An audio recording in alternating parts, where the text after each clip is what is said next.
बिस्मिल्लाहिर्रहमानिर्रहीम। नाज़रीन, मैं हकीम शबाज़ हूँ। आप यूट्यूब चैनल देख रहे हैं। इस वीडियो में हम आपको बताएंगे दांतों के हवाले से, दांतों के जो अमराज होते हैं, दांतों का जो पायोरिया होता है या दांतों में जो पस आती है, दांतों में से जो रेशा आता है, तो दांतों में जो खून आता है, तो इसका इलाज क्या है।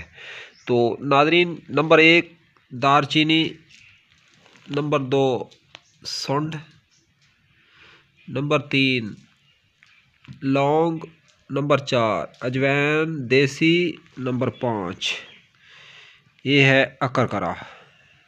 तो इन पांचों चीज़ों को जो है पाउडर कर लें और ग्राइंड कर लें।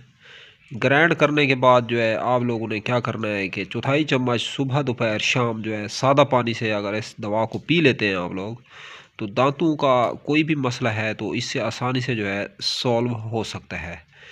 तो दांतों के जितने भी मसाइल हैं इनको जो है ख़त्म किया जा सकता है इसी नुस्खा जात से।